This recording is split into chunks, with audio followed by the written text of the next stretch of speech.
हम लोग इतिहास के पहले नंबर चैप्टर को पढ़ रहे थे जिसका नाम है यूरोप में राष्ट्रवाद का उदय। और आज के इस वीडियो में हम आपको इस चैप्टर से संबंधित बहुत सारे ऐसे प्रश्न बताएंगे जो कि आपके परीक्षा के लिए काफ़ी ज़्यादा महत्वपूर्ण रहेंगे। और इसके पहले वाले 2 क्लास में भी हम आपको बहुत सारे महत्वपूर्ण प्रश्न का उत्तर बता चुके हैं। तो सबसे पहले हम आपसे यही रिक्वेस्ट करेंगे कि यदि आप लोग पिछला 2 क्लास नहीं देखे हैं, यानी कि इस चैप्टर का पिछला 2 पार्ट का वीडियो यदि आप लोग नहीं देखे हैं तो प्लेलिस्ट में आप लोग को वीडियो मिल जाएगा, आप लोग जाकर के जरूर देख लीजिएगा। तभी आप लोग को यह वाला वीडियो देखने में मजा भी आएगा और एक एक प्रश्न का उत्तर आप लोग को अच्छे तरीके से समझ में भी आएगा। तो पहले 2 पार्ट का वीडियो आप लोग जरूर देख लीजिएगा। तो चलिए आज हम लोग शुरू करेंगे तीसरा पार्ट का वीडियो, यानी कि 16 नंबर प्रश्न से। और 16 नंबर प्रश्न के आगे जितने सारे भी प्रश्न शेष बच गए हैं, सारे प्रश्न का उत्तर हम आपको आज के इस वीडियो में बताएंगे। तो बस आप लोग वीडियो को शुरू से लेकर के अंत तक ध्यान से देखिएगा, कंसंट्रेट होकर के देखिएगा और बारीकी से समझने की कोशिश करिएगा ताकि एक एक प्रश्न का उत्तर आपको अच्छे तरीके से समझ में आ सके और याद भी हो सके। तो चलिए हम लोग 15 नंबर प्रश्न तक देख लिए थे, यानी कि 15 नंबर प्रश्न कह रहा है कि इटली और जर्मनी के एकीकरण में ऑस्ट्रिया की क्या भूमिका थी, इसके बारे में हम आपको ऑलरेडी बता चुके थे। देखिए बहुत सारे स्टूडेंट ऐसे हैं जो कि किताब से अपना क्वेश्चन मिलाते हैं और किताब से देखने के बाद कहते हैं कि सर किताब से तो क्वेश्चन मिल नहीं रहा है। तो आप लोग किताब से अगर क्वेश्चन मिला रहे हैं तो आप लोग गलती कर रहे हैं। किताब से आप लोग क्वेश्चन मत मिलाइए, क्योंकि जो क्वेश्चन आपको हम बता रहे हैं यही सारे प्रश्न बोर्ड के एग्जाम में पूछे जाते हैं। जो क्वेश्चन आपके किताब में दिया हुआ है वह वाला प्रश्न कभी भी नहीं पूछा जाएगा। जो प्रश्न हम आपको बता रहे हैं, क्योंकि जितने सारे भी प्रश्न हम आपको बता रहे हैं सारे प्रश्न बीच बीच से उठाया गया है, यानी कि जो स्टोरी होता है, जो कहानी होता है, उसके बीच से क्वेश्चन को बनाया जाता है और वहीं से परीक्षा में भी पूछा जाता है और सारे ऑब्जेक्टिव क्वेश्चन भी वहीं से उठाए जाते हैं। इसलिए जो प्रश्न हम आपको बता रहे हैं सिर्फ उस पर ध्यान दीजिए और उसको समझने की कोशिश करिए। तो 15 नंबर प्रश्न तक हम आपको बता दिए थे। अब 16 नंबर प्रश्न कह रहा है, जो कि काफी महत्वपूर्ण प्रश्न है, बस आप लोग ध्यान से समझिएगा। कह रहा है कि इटली और जर्मनी के एकीकरण में नेपोलियन का क्या योगदान रहा था। यानी कि इटली और जर्मनी के एकीकरण के बारे में हम आपको बताए थे कि इटली और जर्मनी का एकीकरण नहीं हो पा रहा था, क्योंकि इसमें सबसे बड़ा बाधा क्या था, तो ऑस्ट्रिया था। और जो मेटरनिक का प्रतिक्रियावादी नीति था वही सबसे बड़ा बाधा बन रहा था। यदि आप लोग पिछला 2 वीडियो देखे होंगे तो आपको अच्छे तरीके से याद होगा। इसके अलावा और भी हम आपको बताए थे कि जो जर्मनी था वह 300 छोटे छोटे राज्यों में विभाजित हो गया था। इस वजह से भी इटली और जर्मनी का एकीकरण नहीं हो पा रहा था। लेकिन यहां पर पूछा जा रहा है कि इटली और जर्मनी के एकीकरण में नेपोलियन का क्या योगदान रहा। यानी कि इटली और जर्मनी का एकीकरण हुआ, उसमें नेपोलियन का क्या भूमिका था, नेपोलियन क्या ऐसा बढ़िया कार्य किया जिससे कि इटली और जर्मनी का एकीकरण हुआ। तो इसी बात को यहां पर पूछा जा रहा है। तो चलिए हम लोग इसका जवाब लिखेंगे कि इटली और जर्मनी के एकीकरण में नेपोलियन का अहम योगदान रहा था। यानी कि छोटा मोटा योगदान नहीं बल्कि बहुत ज्यादा योगदान था। किसका, तो नेपोलियन का। इन्होंने इटली और जर्मनी को भौगोलिक परिधियों से बाहर करके वास्तविक सत्ता दिलाने का काम किया। यानी कि जो नेपोलियन था वह इटली और जर्मनी को वास्तविक सत्ता दिलाने का कार्य किया और फ्रांस की क्रांति ने राष्ट्रीय की सिद्धांत को जन्म दिया। यह बात तो हम आपको पहले भी बता चुके हैं कि फ्रांस की क्रांति को ही राष्ट्रीयता यानी कि राष्ट्रवाद का जन्मदाता बोला जाता है। हम आपको यह बात पहले भी बता चुके थे कि जो 1789 का फ्रांसीसी क्रांति था उसी को राष्ट्रवाद का जन्मदाता बोला जाता है। पिछले क्लास में ही हम आपको बताए थे। तो यहाँ पर फ्रांस की क्रांति ने राष्ट्रीयता के सिद्धांत को जन्म दिया और 300 छोटे छोटे राज्यों को केवल 39 राज्यों में परिवर्तित कर दिया गया। देखिए हम आपको क्या बताए थे कि इटली और जर्मनी का एकीकरण संभव नहीं हो पा रहा था, क्यों, या फिर इटली और जर्मनी के एकीकरण में क्या क्या बाधा था, यह वाला प्रश्न हम आपको बताए थे। और उसमें हम आपको बताए थे कि क्योंकि जर्मनी 300 छोटे छोटे राज्यों में विभाजित हो गया था, विखंडित था, इस वजह से भी एकीकरण नहीं हो पा रहा था। तो नेपोलियन ने क्या किया कि 300 छोटे छोटे राज्यों को सिर्फ 39 राज्यों में परिवर्तित कर दिया। यानी कि सभी को एक साथ जोड़ दिया और 300 से 39 राज्य बन गए। अगर आपको इतना समझ में नहीं आ रहा है तो आप लोग इतना समझिए, जैसे भारत में बहुत सारे राज्य हैं, बिहार हो गया, झारखंड हो गया, उत्तर प्रदेश हो गया, इस प्रकार से बहुत सारे राज्य हैं। तो नेपोलियन क्या करता है कि सारे राज्य को एक साथ जोड़ देता है। ठीक है, आप लोग इस उदाहरण से, बस हम आपको सिर्फ एक उदाहरण के माध्यम से समझाना चाह रहे हैं कि जो अलग अलग राज्य था उसको नेपोलियन ने एक साथ जोड़ दिया, यानी कि जो छोटा छोटा 300 राज्य था उसको एक साथ जोड़ करके सिर्फ 39 राज्य बना दिया तथा 1806 ईस्वी में जर्मन राइन संघ की स्थापना की। ऑब्जेक्टिव क्वेश्चन में पूछा जाता है कि जर्मन राइन संघ की स्थापना कितने ईस्वी में हुआ था, तो ध्यान रखिएगा 1806 ईस्वी में। ठीक है, तो यहां से आप लोग नेपोलियन के योगदान के बारे में पढ़ रहे थे, तो नेपोलियन का योगदान बस इतना ही था कि उसने जर्मनी और इटली के एकीकरण के लिए वास्तविक सत्ता दिलाने का काम किया और साथ ही साथ फ्रांस में राष्ट्रीयता को जन्म दिया। इसके अलावा जो 300 छोटे छोटे राज्य थे उसको केवल 39 राज्यों में परिवर्तित कर दिया। और ध्यान 1806 ईस्वी में जर्मन राइन संघ की स्थापना हुआ था। तो अगर आपसे पूछा जाता है कि इटली और जर्मनी के एकीकरण में नेपोलियन का क्या योगदान था, तो बस आपको सिर्फ इतना ही लिख देना है, आपको 2 नंबर मिल जाएगा। क्योंकि जब भी पूछा जाएगा तो यह वाला प्रश्न लघु उत्तरीय प्रश्न में ही पूछा जाएगा, यानी कि 2 नंबर वाले प्रश्न में। अब चलिए अगला नंबर प्रश्न, यानी कि 17 नंबर क्वेश्चन कह रहा है कि मेजनी कौन था। बार बार परीक्षा में पूछा जाता है कि मेजनी कौन था, काफी महत्वपूर्ण प्रश्न है। तो आप लोग ध्यान रखिएगा कि मेजनी का जन्म 1805 ईस्वी में जेनेवा में हुआ था। ऑब्जेक्टिव क्वेश्चन में पूछा जा सकता है कि मेजनी का जन्म कब हुआ था और कहां हुआ था। तो ध्यान रखिएगा मेजनी का जन्म 1805 ईस्वी में जेनेवा में हुआ था और मेजनी को इटली के एकीकरण का मसीहा कहा जाता है। अगर आपसे पूछा जाता है कि इटली के एकीकरण का मसीहा किसे कहा जाता है, तो आपको बताना है मेजनी को। ठीक है, मेजनी का बहुत बड़ा योगदान था इटली और जर्मनी के एकीकरण में। आगे हम आपको विस्तार से बताएंगे। तो आपको ध्यान रखना है, क्योंकि यहाँ पर पूछा जा रहा है कि मेजनी कौन था, तो मेजनी का पूरा परिचय देना है। तो सबसे पहला बात लिखेंगे कि मेजनी का जन्म 1805 ईस्वी में हुआ था और कहाँ हुआ था, तो जेनेवा में हुआ था। और मेजनी को इटली के एकीकरण का मसीहा कहा जाता है। यह एक कर्मठ कार्यकर्ता, लेखक तथा दार्शनिक था, यानी कि एक कर्मठ कार्यकर्ता भी था, लेखक भी था और एक दार्शनिक भी था। इन्होंने 1830 ईस्वी में नागरिक आंदोलन चलाया था। यहां से भी ऑब्जेक्टिव क्वेश्चन में प्रश्न बनेगा, क्योंकि हम आपको बार बार बोलते हैं कि यदि सब्जेक्टिव क्वेश्चन आपका अच्छे तरीके से कंप्लीट है तो फिर ऑब्जेक्टिव में दिक्कत नहीं होगा। देखिए, जहां पर से ऑब्जेक्टिव पूछा जाता है उसके बारे में हम आपको बता देते हैं सब्जेक्टिव पढ़ाने के समय ही कि यहां से ऑब्जेक्टिव क्वेश्चन बनेगा और हो सकता है कि पूछा जाए। जैसे देख लीजिए, यहां पर आपसे पूछा जाएगा कि नागरिक आंदोलन कब चलाया गया था, तो इसका जवाब हो जाएगा 1830 ईस्वी में। आपसे पूछा जाएगा कि नागरिक आंदोलन किसके द्वारा चलाया गया था, तो फिर जवाब देना है मेजनी के द्वारा। तो 2 ऑब्जेक्टिव क्वेश्चन यहां से तो बन गया, जो कि काफी महत्वपूर्ण ऑब्जेक्टिव क्वेश्चन है। तो इसी प्रकार से सब्जेक्टिव में से ही ऑब्जेक्टिव क्वेश्चन उठाया जाता है। तो अभी तक हम आपको मेजनी के बारे में क्या बताए कि मेजनी का जन्म 1805 ईस्वी में जेनेवा में हुआ था। मेजनी को इटली के एकीकरण का मसीहा कहा जाता है। यह एक कर्मठ कार्यकर्ता, लेखक तथा दार्शनिक था। इन्होंने 1830 ईस्वी में नागरिक आंदोलन चलाया था, जिसका समर्थन तमाम जनता ने किया।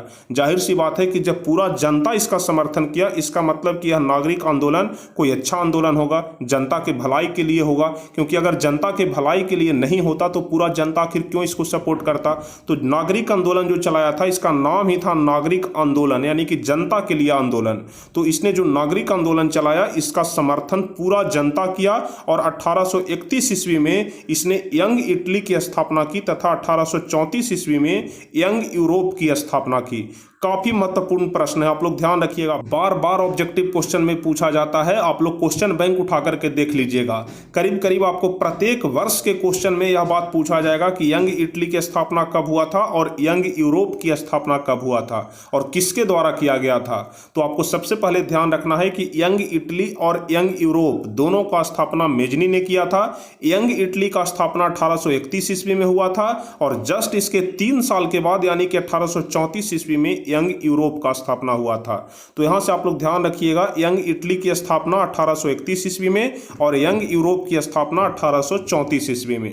तो अब अगर आपसे मेजनी के बारे में पूछा जाता है तो हम उम्मीद करते हैं कि आप लोग अच्छे तरीके से बता दीजिएगा।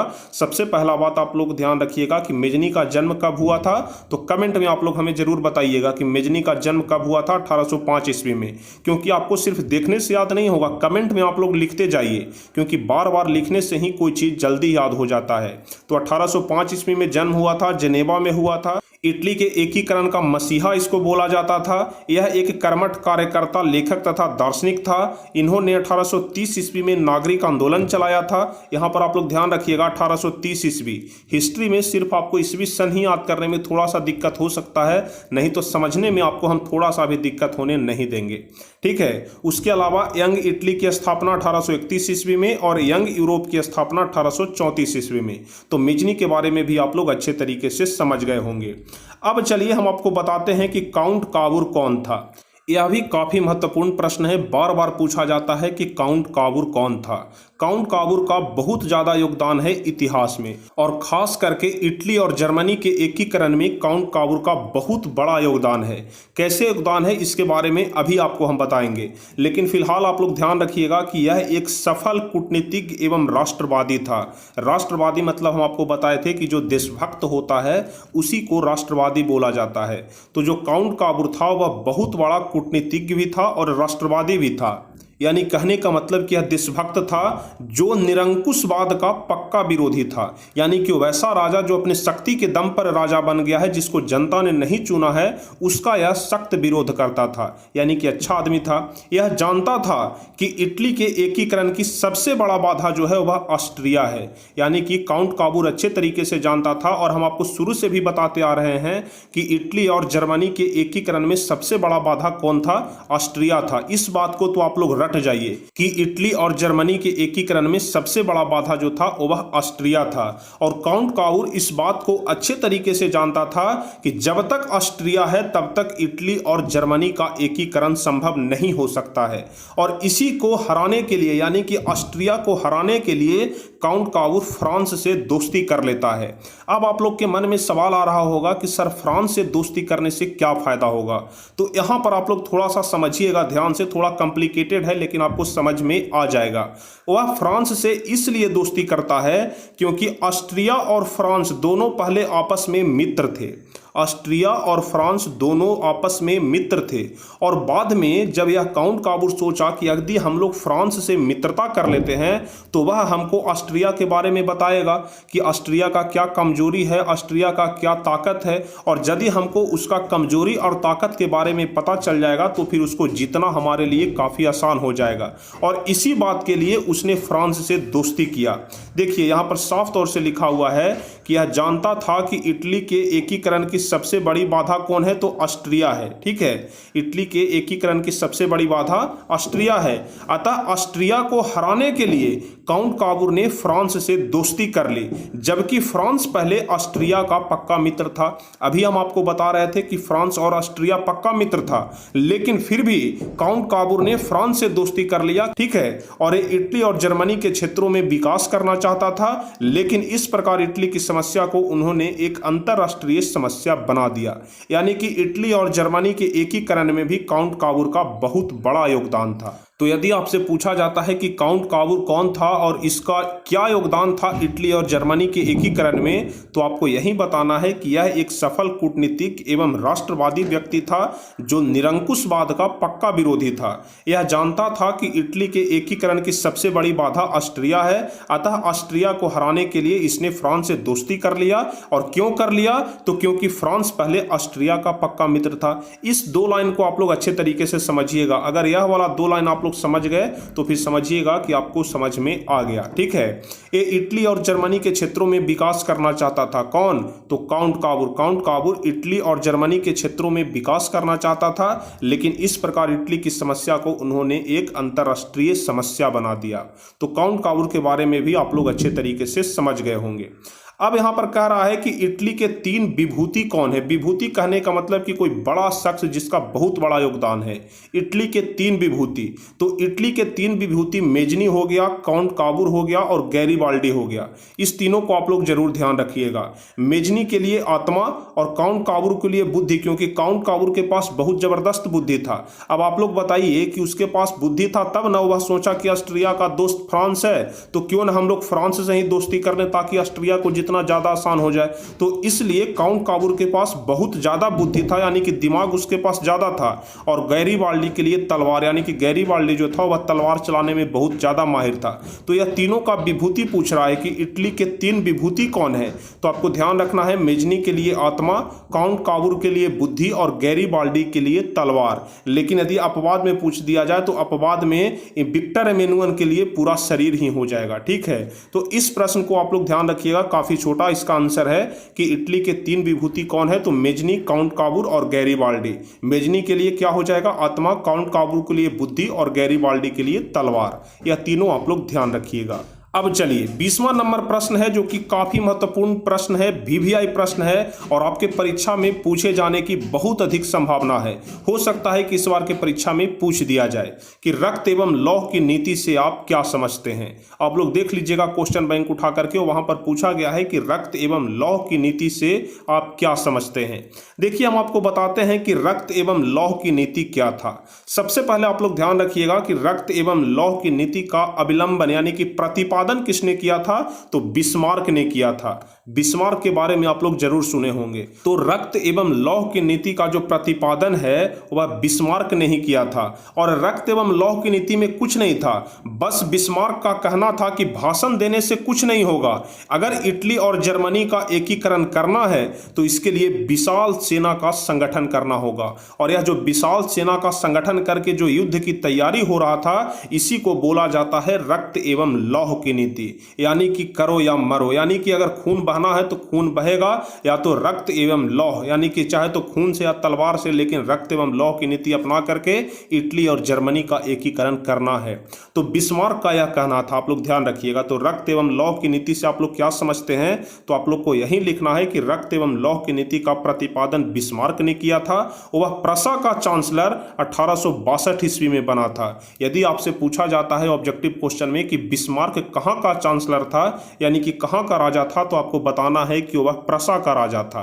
ठीक है, और कितने ईस्वी में बना था, तो 1862 ईस्वी में बिस्मार्क प्रसा का राजा बना था। इसका कहना था कि भाषण से कुछ नहीं होगा, बल्कि जर्मनी और इटली के एकीकरण के लिए विशाल सेना का संगठन करना होगा। तो आप लोग रक्त एवं लौह की नीति के बारे में अच्छे तरीके से समझ गए होंगे। अब चलिए 21 नंबर प्रश्न हम आपको बताते हैं कि बिस्मार्क कौन था, क्योंकि यहाँ पर रक्त एवं लौह की नीति जब हम आपको बता रहे हैं तो बिस्मार्क का वर्णन आया कि बिस्मार्क इसका प्रतिपादन किया था। तो अब आपके मन में सवाल जरूर उठ रहा होगा कि आखिर ये बिस्मार्क कौन था। बिस्मार्क के बारे में तो सर अभी तक नहीं बताए हैं। तो चलिए अगला प्रश्न में हम आपको यही बताते हैं कि बिस्मार्क कौन था। तो आप लोग ध्यान रखिएगा कि यह एक सफल कूटनीतिज्ञ था। ठीक है, जो बिस्मार्क था एक सफल कूटनीतिज्ञ था जो हिगेल के विचारों से प्रभावित था। कूटनीतिज्ञ कहने का मतलब आप लोग जानते होंगे, जैसे मान लिया जाए कि कूटनीति से परिपूर्ण आदमी, इस प्रकार से आप लोग समझिए। जैसे मान लिया जाए कि कहीं पे भी युद्ध होना है और उसके लिए जो रणनीति तैयार करता है कि किस प्रकार से हम लोग रणनीति बनाएंगे कि उस पर मेरा विजय हो जाएगा, कूटनीति किस प्रकार से बनाएंगे, तो उसी को कूटनीतिज्ञ बोलते हैं। ठीक है, जो हिगेल के विचारों से प्रभावित था। ठीक है, यह राजतंत्र, प्रजातंत्र, निरंकुश, कट्टरवादी तथा उदारवादी आदि का समर्थक था। ठीक है, इसने जर्मनी के एकीकरण के लिए विशाल सेना का संगठन किया, और जो विशाल सेना का संगठन किया इसी के बारे में अभी हम आपको बता रहे थे कि इसको रक्त एवं लौह की नीति के नाम से जाना गया। ठीक है, तो इसका प्रतिपादन कौन किया था, बिस्मार्क ने किया था। आप लोग ध्यान रखिएगा। ठीक है, तो यदि आपसे पूछा जाता है कि बिस्मार्क कौन था, तो आपको यही बताना है कि यह एक सफल कूटनीतिज्ञ था जो हिगेल के विचारों से प्रभावित था। यह राजतंत्र, प्रजातंत्र, निरंकुशवादी और कट्टरवादी तथा उदारवादी आदि का पक्का समर्थक था। इसने जर्मनी के एकीकरण के लिए विशाल सेना का संगठन किया, और प्रसा का शासक विलियम प्रथम यह जानता था कि जब तक फ्रांस और ऑस्ट्रिया को पूरी तरह पराजित नहीं कर दिया जाता है तब तक जर्मनी का एकीकरण नहीं होगा। देखिए यहां पर आप लोग थोड़ा सा समझिए, जो प्रसा का शासक था विलियम प्रथम, यह जानता था कि जब तक फ्रांस और ऑस्ट्रिया को बुरी तरह पराजित नहीं कर दिया जाएगा तब तक जर्मनी का एकीकरण नहीं होगा। इस बात को आप लोग समझिएगा। आपको पता है कि जर्मनी के एकीकरण में सबसे बड़ा बाधा कौन था, ऑस्ट्रिया था। लेकिन यहां पर बात आ रहा है कि फ्रांस को भी हराना है और ऑस्ट्रिया को भी हराना है। तो जब बाधा ऑस्ट्रिया था तो फ्रांस का बात कैसे आ गया। तो अभी ना हम आपको बता रहे थे कि ऑस्ट्रिया का पक्का दोस्त था कौन, फ्रांस। तो जब पक्का दोस्त है इसका मतलब कि दोनों को हराना पड़ेगा, क्योंकि अगर दो दोस्त कहीं पर भी झगड़ा करते हैं, अगर एक दोस्त से झगड़ा हो जाता है तो जाहिर सी बात है कि दूसरा दोस्त उसकी मदद के लिए जाएगा, लेकिन अगर दोनों दोस्त पर हम एक ही बार अटैक करते हैं तब तो वह हार जाएगा। तो इसी बात को कौन जानता था? तो प्रसा का शासक विलियम प्रथम जानता था कि जब तक फ्रांस और ऑस्ट्रिया दोनों को पूरी तरह से नहीं पराजित किया जाएगा, नहीं हराया जाएगा, तब तक जर्मनी का एकीकरण नहीं होगा और यह काम बिस्मार्क ही कर सकता है। यानी कि यह जो काम है फ्रांस और ऑस्ट्रिया को बुरी तरह पराजित करने का, यह काम किसी और से होता भी नहीं, यह बिस्मार्क ही कर सकता था। तो यदि आपसे बिस्मार्क के बारे में पूछा जाता है तो आप लोग यही बताइएगा कि वह एक पक्का कूटनीतिज्ञ था, एक सफल कूटनीतिज्ञ था। जब कूटनीतिज्ञ नहीं रहता तो उसको कैसे पता चलता, उसके पास इतना दिमाग कहां से आता कि फ्रांस को भी हराना पड़ेगा और ऑस्ट्रिया को भी हराना पड़ेगा? वह रणनीति तैयार करता था। इस वजह से आप लोग ध्यान रखिएगा कि बिस्मार्क एक सफल कूटनीतिज्ञ था जो हिगेल के विचारों से प्रभावित था। यह राजतंत्र, प्रजातंत्र, निरंकुश, कट्टरवादी तथा उदारवादी आदि का समर्थक था और इसने जर्मनी के एकीकरण के लिए विशाल सेना का संगठन किया जिसको रक्त एवं लौह की नीति के नाम से जाना गया। ठीक है। और जो विलियम प्रथम था यह बात को अच्छे तरीके से जानता था कि जब तक फ्रांस और ऑस्ट्रिया को बुरी तरह से नहीं हराएंगे तब तक जर्मनी का एकीकरण संभव नहीं होगा। तो उम्मीद करते हैं कि आप लोग बिस्मार्क के बारे में भी अच्छे तरीके से समझ गए होंगे। अब देख लीजिए 22 नंबर प्रश्न यहां पर कह रहा है कि जर्मनी के एकीकरण में बिस्मार्क का क्या योगदान था। ठीक है, बिस्मार्क ने क्या ऐसा काम किया जिससे कि जर्मनी का एकीकरण सफल हुआ। तो यहाँ पर जर्मनी के एकीकरण में बिस्मार्क के योगदान के बारे में पूछ रहा है। तो यह वाला प्रश्न हम आपको अगले वीडियो में बताएंगे क्योंकि यह लंबा प्रश्न है और यह दीर्घ उत्तरीय का प्रश्न है जो कि 5 नंबर में पूछा जाता है। देख रहे हैं इतना बड़ा प्रश्न है, इसका उत्तर है यहाँ तक हो जाएगा। तो इसलिए यह वाला प्रश्न यानी कि 22 नंबर प्रश्न हम आपको अगले वीडियो में बताएंगे और अगले वीडियो में हम आपको अच्छे तरीके से समझा करके बताएंगे ताकि आप लोगों को अच्छे तरीके से समझ में आ जाए। तो आज के लिए हम 21 नंबर प्रश्न तक ही रहने देते हैं क्योंकि 21 नंबर के आगे अब दीर्घ उत्तरीय प्रश्न है। ठीक है, तो दीर्घ उत्तरीय आप लोग को थोड़ा अच्छे तरीके से समझ में आना चाहिए क्योंकि एक प्रश्न का कीमत 5 नंबर है, इसलिए आप लोग अच्छे तरीके से समझिएगा। तो चलिए आज का यह वीडियो आपको कैसा लगा आप लोग कमेंट में जरूर बताइएगा, कितना समझ में आया यह भी बताइएगा। अगर आपको अच्छे तरीके से पूरा वीडियो, पूरा प्रश्न का उत्तर आप लोग को अगर अच्छे तरीके से समझ में आ गया है तो आप लोग वीडियो को लाइक जरूर करिएगा, अपने दोस्तों के बीच शेयर भी करिएगा और जो भी स्टूडेंट इस चैनल पर नए हैं तो चैनल को जरूर सब्सक्राइब कर लीजिएगा ताकि आगे के प्रत्येक वीडियो का नोटिफिकेशन आपको मिल सके और आपके बिहार बोर्ड की तैयारी बेहतर तरीके से हो सके, जबरदस्त तरीके से हो सके और आप लोग परीक्षा में अधिक से अधिक नंबर ला सकें। इसके लिए आप लोग चैनल को जरूर सब्सक्राइब कर लीजिए और यदि आप लोग को वीडियो अच्छा लगा हो तो लाइक भी जरूर करिएगा।